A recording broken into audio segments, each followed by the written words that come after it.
बच्चों, आज हम हिंदी में पढ़ेंगे प्रेरणा के पुष्प। ठीक है। कौन सा पाठ? पाठ 2, प्रेरणा के पुष्प। ऐसा पुष्प जो लोगों को प्रेरित करता हो। किसके माध्यम से? अपनी खुशबू के माध्यम से, अपने रंगों के माध्यम से, अर्थात अपने कर्मों के माध्यम से। कौन से कर्मों? अच्छे कर्मों के माध्यम से, अच्छे काम के माध्यम से। तो हमें भी ऐसे कार्य करने हैं जो अधिक से अधिक लोगों को सुख और आनंद की अनुभूति कराए। ठीक है। यदि हम मनुष्य हैं तो लेखक भी यही कहते हैं, यदि तुम्हें ये एहसास है कि तुम मनुष्य हो तो ऐसे कार्य करो जिससे अधिक से अधिक लोगों को सुख और आनंद की अनुभूति हो। इस पाठ में भी इसी बात को बताया गया है ना, कि मानवीय भावानुभूतियों को सहज रूप से व्यक्त करते हैं। बुजुर्ग अगली पीढ़ी के लिए फलदार वृक्षों के बीज बोते हैं। इसमें एक कहानी है कि एक बुजुर्ग जो है उसकी अंतिम घड़ी काफ़ी नज़दीक आ चुकी रहती है, फिर भी वह अपनी अगली पीढ़ी के लिए बीज बोता है।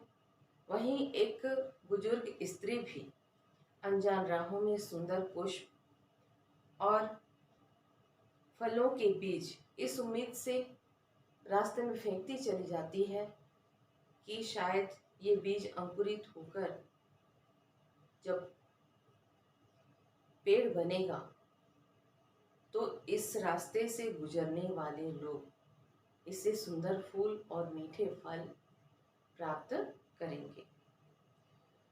स्वामी विवेकानंद और बेंजामिन फ्रैंकलिन के जीवन के अनुभवों के प्रसंग को भी यह बताया है कि मानव जीवन की इसी सार्थकता को, उसके संपूर्ण जीवन को किस तरह प्रेरित किया गया है। इन बातों को इस पाठ में बड़े ही सुंदर ढंग से बताया गया है और यही बातें ही जीवन में किस प्रकार आशा का संचार करते हैं, इन बातों को भी बताया गया। देखते हैं पहली कहानी। एक बूढ़ा आदमी जिसके बाल सफेद हो गए थे जमीन खोद रहा था। एक नौजवान ने उस बुजुर्ग को परिश्रम करते देखकर पूछा, बाबा यह क्या कर रहे हो? आम का पौधा रोप रहा हूँ, बूढ़े ने कहा। एक बूढ़ा आदमी जो है वो जमीन खोद रहा था, तभी वहां से गुजर रहा था एक नौजवान। उसने देखा कि जमीन खोद रहे हैं, तो क्यों? तो उसके मन में उत्सुकता जागी कि जाकर पूछा जाए और वह बुजुर्ग के पास गया और पूछा कि बाबा यह क्या कर रहे हो? तो बूढ़ा आदमी कहता है कि आम का पौधा रोप रहा हूँ, लगा रहा हूँ।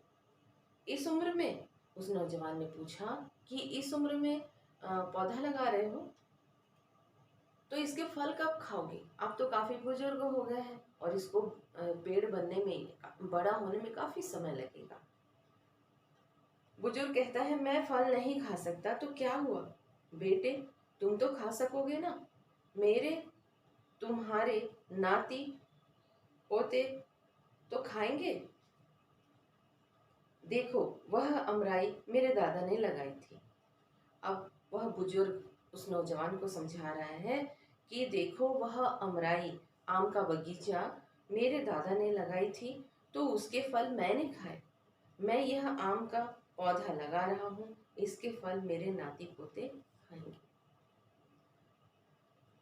वह बुजुर्ग समझाता है नौजवान को, देखो वो जो आम का बगीचा सामने दिख रहा है उसे मेरे पूर्वजों ने, मतलब मेरे दादा ने लगाया था, जिसके फल मेरे पिता, मैंने, मेरे बच्चों ने खाया।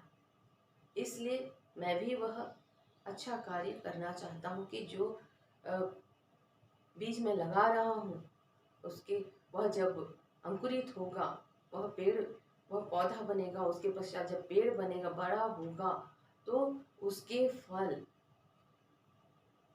मेरे बच्चे और उनकी आने वाली पीढ़ी खाएं। ठीक है। तो यह कार्य जो था लोक कल्याण की भावना से वह बुजुर्ग कर रहा था। अगली कहानी देखते हैं। एक वृद्ध महिला रेलगाड़ी से सफर कर रही थी। खिड़की के पास बैठकर बीच बीच में अपनी मुट्ठी से कुछ बाहर फेंकती जा रही थी। एक सहयात्री ने पूछा, यह आप क्या फेंक रही हैं? उस महिला ने जवाब दिया, ये सुंदर फूलों और फलों के बीज हैं। रेलगाड़ी में एक वृद्ध महिला सफर कर रही थी। उसी दौरान वह बीच बीच में खिड़की के बाहर कुछ सुंदर फलों और फूलों के बीज फेंकती जा रही थी। तो उसके साथ में जो बैठे सहयात्री थे, सहयात्री किसे कहते हैं? साथ में यात्रा करने वाला। वह सहयात्री ने पूछा कि आखिर तुम ये क्या कर रहे हो? तो उस बुजुर्ग महिला ने जवाब दिया कि ये सुंदर फलों और फूलों के बीज हैं। मैं इन्हें इस उम्मीद से फेंक रही हूँ कि इनमें से कुछ भी अगर जड़ पकड़ ले तो लोगों को इनसे कुछ फायदा होगा। वह महिला कहती है, बुजुर्ग महिला, कि मैं इसे इस उम्मीद से फेंक रही हूँ कि इनमें से अगर किसी एक बीज में भी यदि जड़ पकड़ लेता है तो वह क्या होगा? यहाँ से गुजरने वाले लोगों को काफी फायदा होगा।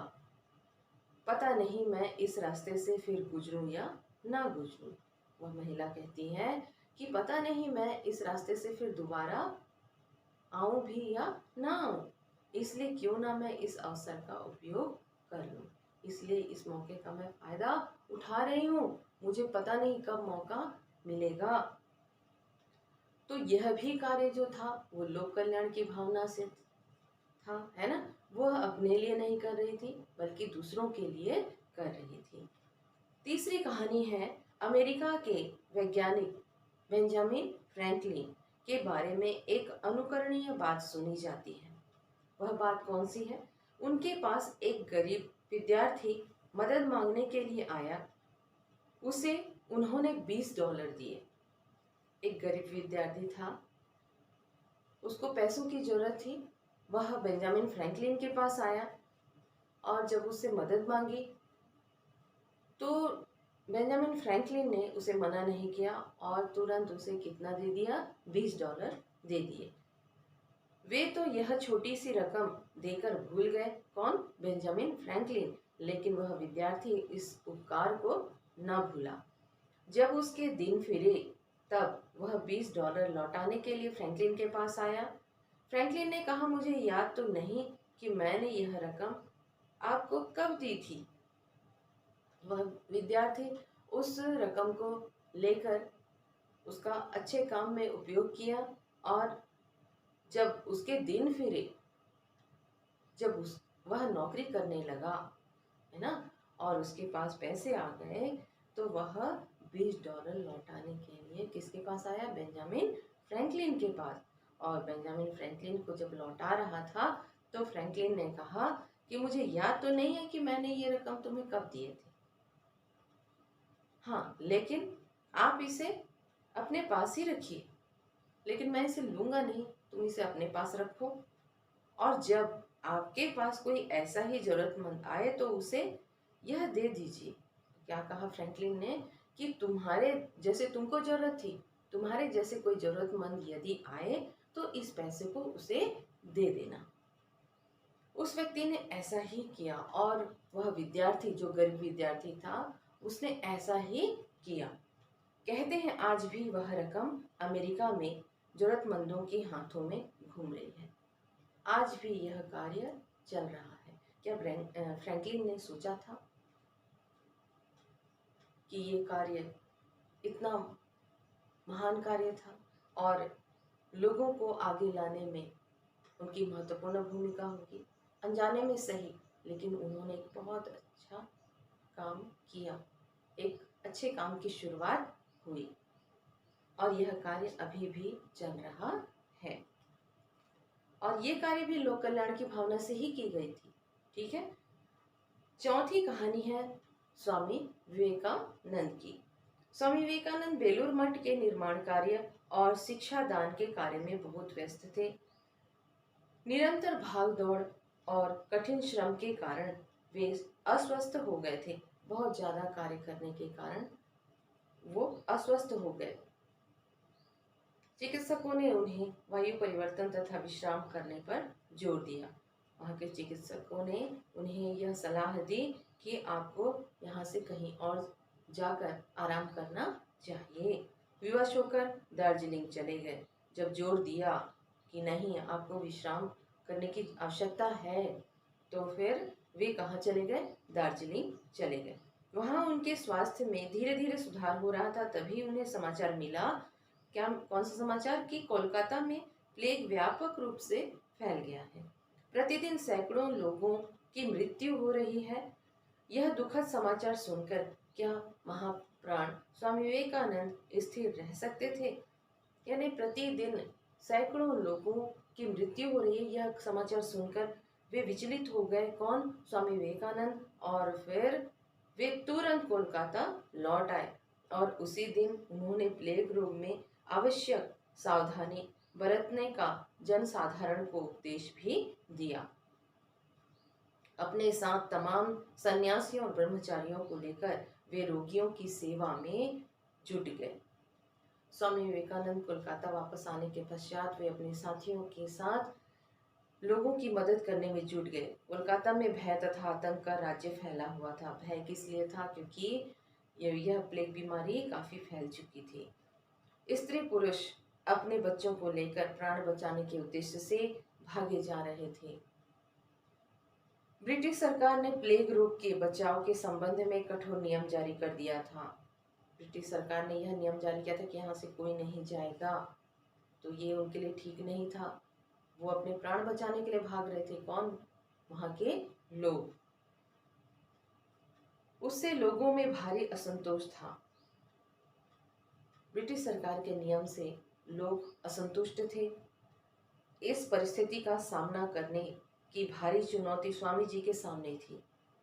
इस कार्य में यानी लोगों को समझाने में काफी वक्त लग रहा था, मुश्किल हो रही थी। इस कार्य में कितने लोगों की आवश्यकता होगी और वह कहाँ से आएगा, इस बात की चिंता करते हुए किसी गुरु भाई ने स्वामी जी से प्रश्न किया, स्वामी जी, रुपए कहाँ से आएंगे? इतने लोगों की मदद कैसे की जाए? एक व्यक्ति ने, उन्हीं के साथी ने पूछा कि स्वामी जी, इतने रुपए कहाँ से आएंगे? हम इतने लोगों की मदद करना चाहते हैं, तो कैसे होगा? स्वामी जी ने तुरंत उत्तर दिया, यदि आवश्यकता हुई तो मठ के लिए खरीदी गई जमीन बेच डालेंगे। स्वामी विवेकानंद ने कहा कि यदि आवश्यकता हुई तो मठ के लिए जो जमीन खरीदी गई है उसे बेच डालेंगे। हजारों स्त्री पुरुष हमारी आंखों के सामने असहनीय दुख सहन करेंगे और हम मठ में रहेंगे। हम सन्यासी हैं, आवश्यकता होगी तो फिर वृक्षों के नीचे रहेंगे। भिक्षा द्वारा प्राप्त अन्न वस्त्र हमारे लिए पर्याप्त होगा। स्वामी जी कहते हैं कि हम सन्यासी हैं, है ना, आवश्यकता हुई तो हम वृक्ष के नीचे भी रहकर अपना जीवन यापन कर सकते हैं और भिक्षा अन्न वस्त्र हम बिना मठ के भी प्राप्त कर सकते हैं। स्वामी जी ने एक बड़ी सी जमीन किराए पर ली और वहां पर कुटिया निर्माण की। जाति वर्ण विचार छोड़ असहाय प्लेग के मरीजों को वहां पर लाकर उत्साही कार्यकर्ता गण सेवा कार्य में रत हुए। जात पात ऊंच नीच इन सारे भेदभाव को छोड़कर स्वामी जी ने क्या किया? मरीजों को वहां पर लाकर अपने साथियों के साथ उनकी मदद की और उस सेवा कार्य में जुट गए। स्वामी जी स्वयं भी उपस्थित रहकर सेवा कार्य करने लगे। शहर की गंदगी साफ करने में, औषधियों का वितरण करने में शहर की गंदगी भी साफ किया गया और फिर उन लोगों में औषधियों का वितरण किया गया। दरिद्र नारायणों की अति उत्साह से सेवा करने में सभी कार्यकर्ता सच्चे मन से लग गए। जो निम्न वर्ग के थे, जो निम्न जाति के थे, उन्हें भी उन्होंने मदद की। यत्र जीव तत्र शिव मंत्र के ऋषि स्वामी विवेकानंद मृत्यु की कुछ भी परवाह न करते हुए स्वदेशवासियों को शिक्षा देने लगे। क्या कहा गया है? यत्र जीव तत्र शिव मंत्र के ऋषि स्वामी विवेकानंद मृत्यु की कुछ भी परवाह न करते हुए स्वदेशवासियों को शिक्षा देने लगे कि किस प्रकार नर को नारायण मान सेवा करना योग्य है। ठीक है, जिन डोम चांडाल, मोची आदि से सदियों से तथाकथित ऊंची जाति के अभिमानी जन घृणा करते थे, स्वामी जी ने उन्हीं को मेरे भाई कहकर उनका आलिंगन किया। जिन डोम चांडाल, जो निम्न जाति के थे, जो निम्न वर्ग के थे, उनसे जो उच्च जाति के लोग घृणा करते थे, तो ऐसे लोगों को स्वामी जी ने गले लगाया, उनकी सेवा की, ताकि जो ईश्वर ने हमें जीवन दिया है उसका महत्व समझ सके। ठीक है, यही था स्वामी जी का कार्य, जो लोक कल्याण के हित के लिए था। तो ये चौथी कहानी भी जो थी, ये लोक कल्याण की भावना से की गई थी। तो बच्चों, इस पाठ से हमें यह शिक्षा मिलती है कि हमें भी ऐसे कार्य करने हैं जो लोगों को सुख प्रदान करे, आनंद प्रदान करे। ठीक है, भले ही वह छोटा सा कार्य क्यों ना हो।